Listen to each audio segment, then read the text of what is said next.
What's up guys, welcome to Daily Refinement. Today I'm going to give a tour of my new warehouse. We're here in West Oakland and we're also here to answer a very important question. Just down the street they just opened up a brand new Chick-fil-A. Can I make more money out of this facility than God's Chicken at the Chick-fil-A down the street? We'll find out in today's video.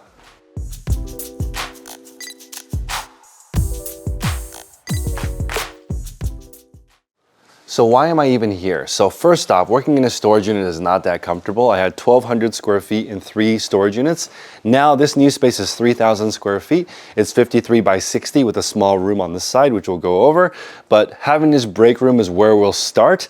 It's really cool because I was able to support a lot of local artists. One of our streamers, Holly, which you've met in the morning, she's into ceramics, so these are her mugs. I bought some candles from my friend Ashley. She makes candles, and that art was just donated by somebody in the building. This is a really cool facility. There's about 30 artists who live here and about 20 businesses that work here during the day. So it is a proper live-work unit. Also very cool because the owner has 6 or 7 buildings in Oakland where he's converted a warehouse into something like this where people can live and work.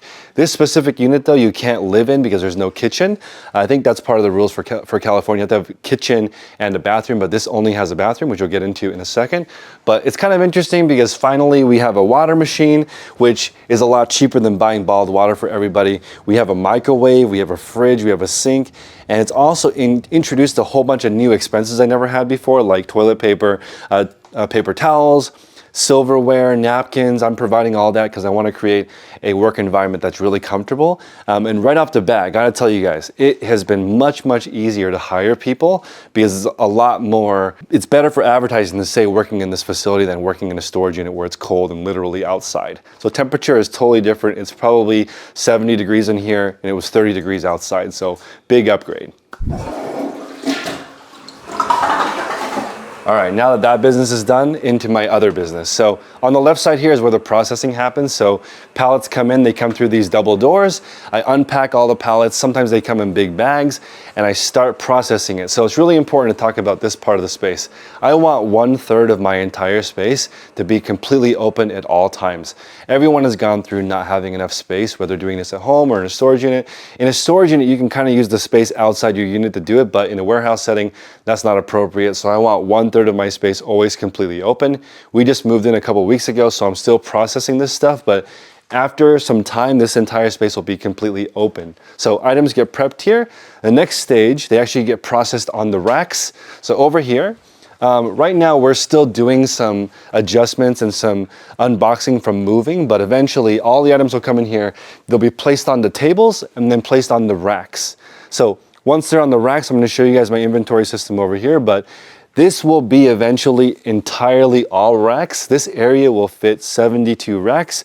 Each rack holds about 100 items. So this area of the storage is around 7,200 items. So that doesn't sound like a lot because you guys know in my normal garage system, you can fit like 15,000 items in your garage. And this is a much bigger space. But as you can see, a lot of the items here are on wheels so they can be rolled around. The turnover time is much faster. When I was on eBay, it took me on average 4 months to sell an item. Here, the average turnaround time is about 3 weeks. So very different. Items move a lot quicker through the system. Everything is on wheels because it can be adjusted and moved. And we're gonna go over our inventory system next. All right guys, so this is how the inventory system works. We use these labels that I buy on Amazon. You can use my link bit.ly/reseller supplies to look at all the different equipment that I use. But we number our inventory sequentially, and that's how I recommend you do any kind of inventory system, whether you use bins, boxes, or racks. The easiest way to do it is sequentially, and what that means is the smallest number is the earliest one that you listed. So this is the first one we listed. It's 787, 788 would be the next one. And that way, if something is out of place, you can always find it because it'll be in that area. Occasionally, somebody will put an item in the wrong place, but it'll only be 2 or 3 wrong in the one direction or the other, and you can always find it. This also helps with shipping because this number is in the title. So when I'm printing the labels, this will literally show up right before we print, and that way we don't make any mistakes when we ship our items. It's really important to have a redundant system where it is or what inventory number shows up at least twice. When I sold on eBay, I also had this in the picture. So it was like triple redundancy, never lost any items. Before, I used to reuse SKU numbers, and that was a huge problem because If you reuse a SKU number, it's a possibility that there might be a duplicate. So now I just go 1 through 1,000,000 and I never have that inventory problem again. I don't reuse SKU numbers anymore. All right, guys, so I want to talk about the process of why everything is lined up like this. So we sell on a platform called Whatnot, and it's kind of like QVC Home Shopping Network where you physically show the customer the item. So when we are setting this up, I want people to come through and physically pick out the items that they like, and whatever drew their attention to the item is what I want to tell the customer. So what they like most is going to be what they sell the items for the most. We have a pretty wide selection of inventory, which I think is really important to keep the stream not boring. So we have essentially past season stuff. We have stuff that is thrifted or salvaged, like stuff that you might find at Goodwill. Goodwill is one of our largest suppliers. So we sell men's, we sell dresses, we even sell some formal wear. We sell evening wear. We sell sports stuff that we find at the flea market. We sell outerwear. We even sell band t-shirts. We also have streetwear like kits sometimes. So we try to sell the widest selection of goods that we can. So each of my employees walks through these sections and picks out what they want for their store. And this is actually the employee section where they put together their show. So each section, each employee gets their own inventory and they work on it before the show starts. And it's really important that they have their own area that they can work in. So it's kind of like their own cubby space where they work. This space has enough room for 11 employees, and the goal is each employee to bring in $500,000 worth of revenue. So that's the idea behind the job here. Trying to keep the expenses at a certain level. That's the revenue goal per employee, and that does not count me. So this entire section over here is actually stuff that I am streaming. So right now I'm still owner, operator, worker bee. So I'm in the business, working on the business. I have employees, but it's important to lead by example in my opinion. So everything is based on how I actually do the system. It's not based on theory. It's based on just my personal experience streaming about 20,000 items myself on the platform. Before we get into the rest of the tour, I want to give you some insight on being a small business owner. So this is Jade in the background. She's one of my streamers. And I think this is kind of what a small business looks like from the outside on Instagram, on YouTube. Sort of you're presenting goods or services to your customers. It's awesome. It's fun. But what they really don't tell you is all that it takes to get this all set up. It's a lot more involved than people think. It's a lot more unpredictable. Sometimes your business comes first and you don't get to do your hobbies or things that you like to do. I think that essentially being a small business owner is totally doable, but outside of your family and getting what's important in your business done, sometimes there's really not that much time left. And I don't want to over glamorize what it's like to actually create a work environment like this. So for me, someone just asked me, what is something that maybe is more difficult than I thought, or I thought it would be easy and it would be hard. I would say one of the most difficult challenges is hiring, finding the right people, finding the right fit, creating an environment that people actually want to go work to, stay for a long time. I have to do all the training and make sure they are equipped with all the tools they need to be successful. And also, like, once they leave, all that training goes to some other company. So it's just something you have to expect. All employees will eventually turn over, and you have to think that of that long-term mentality. When you're putting into this business, it's not just this part of it where you're presenting cool items to customers. That's actually a really small part of running your own business. I want to talk about how important the little things are. At full capacity, we sell 2 pallets per day. It is now Friday. Something as simple as just disposing the pallets requires a tremendous amount of attention to detail. So every little thing adds up and compounds when you're building a small business, but it's time to get back to the tour and show you guys the streaming room.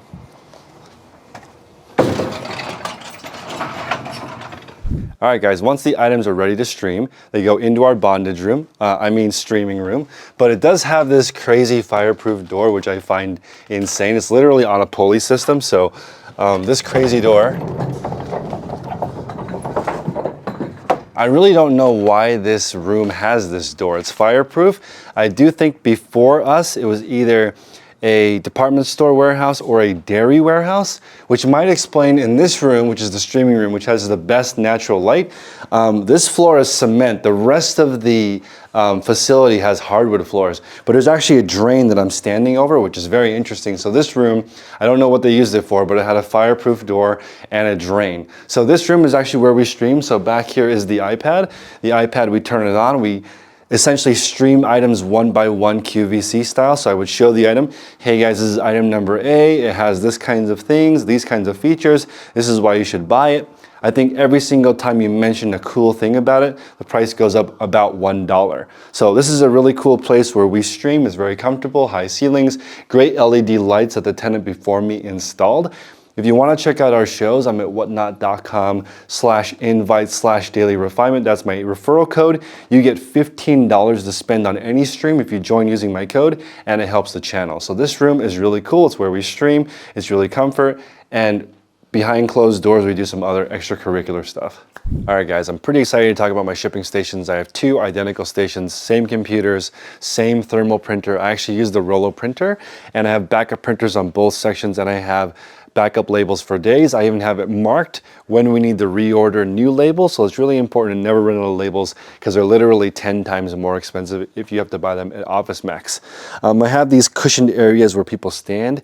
It's designed to encourage people to stay in the same place and pivot. The more you move around, the longer shipping takes and the less work you can actually get done. So we only use 4 different things to ship. We use a shoebox, USPS shoebox, and box number 7. These boxes are both free from the post office. The reason why I don't use flat rate shipping is because I sell on the platform Whatnot, and they just do it straight by weight. So you can't use flat rate boxes with them. That's why I don't. So I just have essentially a small box, medium sized box, and there's 2 different size poly mailers I use.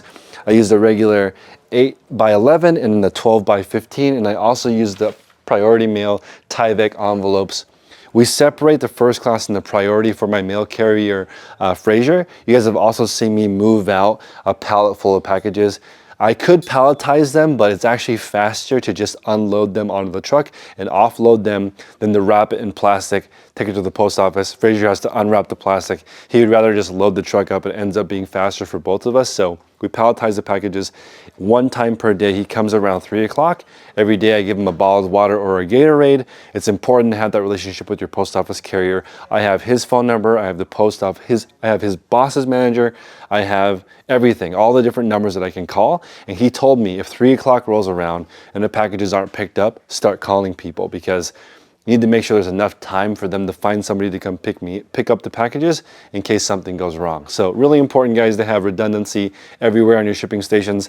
I find it really important too. This may sound silly, but I just have 1 pen, 1 pair of scissors, 1 Sharpie, and 1 razor blade, because I think a lot of people stuff too much stuff in here and you don't know what's missing, but right away I can identify what is missing and what I need to replace. 1 tip here from Tech and Sports is he said to ask your employees, how's it going? What can I fix? And do you need anything from me? And those questions have really helped me develop this. Everybody sets up the station so it's ready for the next person, because 10 different people ship here. So I want it to always look the same. So at the end, make sure the tape gun is full of tape. Make sure the packages are all replenished. And I'm gonna do my part here and make sure the packages are all ready to go.